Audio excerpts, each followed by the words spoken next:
Mengatur keuangan itu seperti menaklukkan naga di negeri dongeng. Terlihat mustahil, mengerikan, dan hanya bisa dilakukan oleh pahlawan berkuda yang hebat. Tapi, semakin aku bertumbuh, semakin aku sadar keuangan itu bukan naga. Ia lebih seperti tanaman kecil yang butuh disiram, dipangkas, dan dirawat setiap hari. Bukan musuh, melainkan sahabat yang perlu dipahami bahasa diamnya. Aku masih ingat betul masa-masa awal ketika dompetku terasa seperti kantong ajaib Doraemon. Tapi dalam versi tragis, apapun masuk selalu saja raib tanpa jejak. Gaji pertama waktu itu terasa besar sekali. Aku mentraktir teman-teman, membeli barang-barang yang dari dulu hanya bisa kulihat di etalase, dan berpikir, aku pantas mendapatkan ini semua. Sampai tiba pertengahan bulan, dan aku baru sadar, saldo tinggal sisa recehan, dan tagihan kartu kredit mulai berbisik menyeramkan dari balik layar ponselku. Seperti banyak anak muda lain, aku dulu mengira, nanti kalau gajiku lebih besar, aku pasti bisa menabung. Tapi waktu berlalu, gaji bertambah, dan polanya tetap sama. Karena ternyata, menurut teori psikologi perilaku, ada yang namanya hedonic treadmill. Kita cenderung mengejar lebih banyak demi merasakan bahagia. Tapi, begitu kita sampai, standar kita naik dan kita kembali merasa kurang. Kita tidak miskin karena kurang pemasukan. Kita terjebak karena salah memanage nafsu. Aku ingat, satu sore di sebuah kafe kecil, saat aku termenung sendiri sambil menatap sisa saldo di aplikasiku. Di situ, rasanya Allah mengetuk pintu hatiku. Sebuah ayat Al-Quran terngiang. Sesungguhnya orang-orang yang boros itu adalah saudara-saudara setan. Quran Surat Al-Isra ayat 27. Kata-kata itu menghujam dalam. Bukan hanya karena dosa borosnya, tapi karena aku sadar setiap rupiah yang Allah titipkan padaku seharusnya dikelola dengan rasa tanggung jawab, bukan dibelanjakan untuk memuaskan ego sesaat. Aku mulai mencoba melihat uang seperti air dalam kendi. Jika aku terus menuang tanpa kendali, kendi itu akan cepat kosong.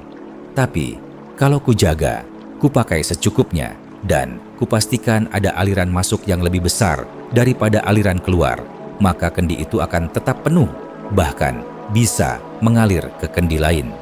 Ini bukan hanya soal bertahan hidup, tapi soal membangun keberkahan. Langkah pertama yang kubuat sangat sederhana. Aku belajar menunda keinginan.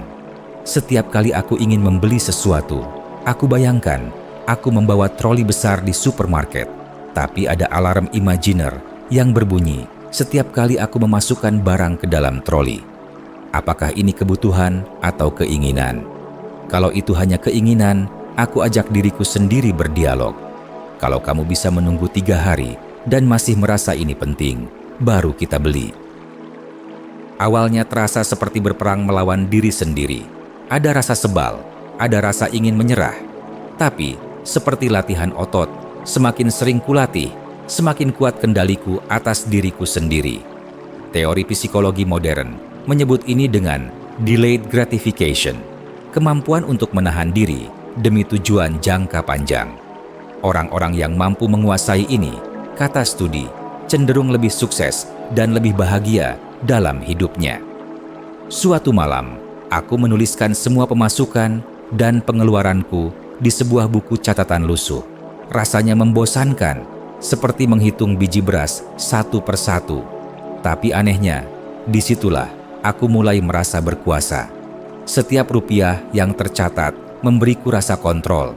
Setiap pengeluaran yang kusadari membantuku membuat keputusan lebih bijak ke depan.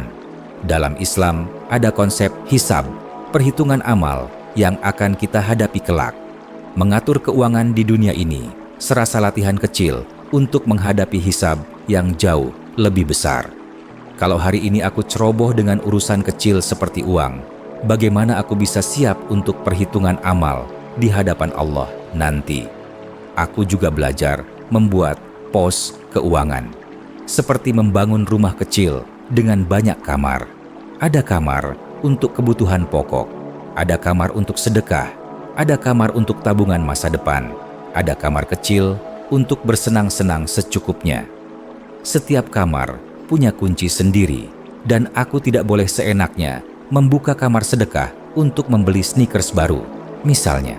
Lucunya, justru setelah aku membatasi pengeluaranku, hidupku terasa lebih lapang. Karena aku tidak lagi terjebak dalam ketakutan kehabisan uang. Aku tahu kemana uangku pergi. Aku tahu aku punya cadangan. Aku tahu aku sedang membangun sesuatu, bukan sekadar menghabiskan sesuatu. Ada satu momen yang tidak akan pernah kulupa.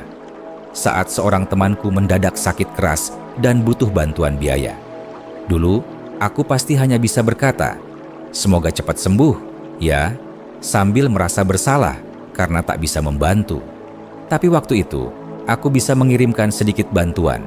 Tidak besar, mungkin, tapi cukup untuk membuatnya menangis haru di telepon.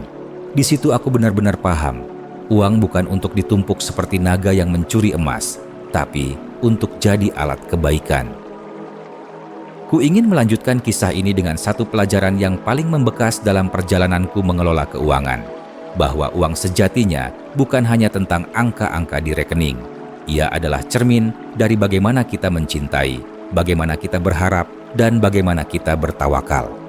Ada masa di hidupku ketika aku merasa cukup pintar dalam mencatat pemasukan dan pengeluaran, tapi tetap saja merasa gelisah. Setiap ada kebutuhan mendadak, aku panik. Setiap ada peluang bagus, aku ragu. Aku baru menyadari kemudian bahwa ini bukan soal teknis keuangan semata.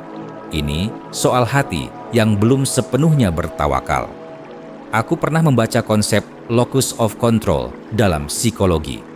Orang yang memiliki internal locus of control percaya bahwa nasibnya ada di tangan usahanya sendiri, sementara yang eksternal merasa hidupnya dikendalikan oleh nasib atau faktor luar. Dalam mengelola keuangan, kita perlu keseimbangan keduanya. Kita berusaha dengan sebaik-baiknya, mengatur sebijak-bijaknya, lalu menyerahkan hasil akhirnya pada Allah. Aku mulai melatih diriku untuk mengucapkan doa setiap kali merencanakan sesuatu yang berhubungan dengan uang. Bukan hanya doa supaya rezeki dilancarkan, tapi juga doa agar aku diberi kecukupan, keberkahan, dan kebijaksanaan dalam mengelola. Sebab dalam Islam, rezeki itu bukan hanya soal banyaknya, tapi soal cukupnya. Pernah suatu hari, aku menolak membeli sebuah gadget keluaran terbaru yang sebenarnya masih dalam jangkauan kemampuanku. Godaannya besar sekali. Tapi aku bertanya pada diriku sendiri, apakah ini akan membuatku lebih dekat pada tujuan hidupku atau hanya akan membuatku merasa keren sesaat? Ketika jawabannya jujur adalah, hanya keren sesaat, aku memilih menahan diri. Dan lucunya, beberapa bulan kemudian, aku justru dihadapkan pada kebutuhan besar yang benar-benar penting. Keluarga memerlukan dana darurat. Tabungan yang semula kupikir akan kupakai untuk membeli gadget itu, akhirnya menjadi penyelamat. Dalam diam, aku menangis. Allah benar-benar tahu apa yang terbaik untukku, bahkan saat aku sendiri tidak tahu. Mengelola keuangan dengan baik bukan berarti menolak kebahagiaan. Aku tetap sesekali membelikan diriku hadiah kecil. Aku tetap menikmati makanan enak, tapi semuanya dalam batas kendali. Seperti mengendarai mobil. Bukan berarti kita tidak boleh ngebut, tapi kita harus tahu kapan menginjak rem. Hari ini, aku berusaha memperlakukan setiap rupiah seperti benih. Setiap benih yang kutanam, kuharap bisa tumbuh menjadi pohon-pohon kebaikan. Aku menyisihkan untuk investasi jangka panjang, untuk tabungan darurat, untuk sedekah, dan untuk impian-impian kecil yang ingin kucapai. Sahabatku, aku tahu kadang dunia ini terasa bising dengan ajakan untuk konsumsi tanpa henti. Saleh besar-besaran, iklan diskon, tren media sosial yang membuat kita merasa kurang kalau tidak ikut. Tapi, kamu punya pilihan. Kamu punya kuasa untuk berkata, aku cukup. Aku memilih. Aku ingin meninggalkanmu malam ini dengan satu pertanyaan sederhana. Uangmu hari ini, apakah sedang kamu habiskan untuk membangun masa depanmu, atau sedang kamu tukarkan untuk kebahagiaan sesaat. Karena pada akhirnya, bukan berapa banyak uang yang kita punya yang menentukan hidup kita, tapi bagaimana kita memperlakukannya. Dan lebih dalam lagi, bagaimana kita memperlakukan hati kita sendiri. Mari kita tanam benih-benih kecil itu mulai hari ini dengan niat baik, dengan usaha tekun, dengan hati yang penuh syukur. Sampai suatu hari, ketika kita melihat kembali perjalanan ini, kita bisa tersenyum dan berkata, "Alhamdulillah, aku telah menjaga amanah ini sebaik mungkin." Pelan-pelan, satu langkah kecil setiap hari. Bersama doa yang tidak pernah putus, aku yakin kamu bisa. Aku pun masih terus belajar, dan kita akan terus bertumbuh bersama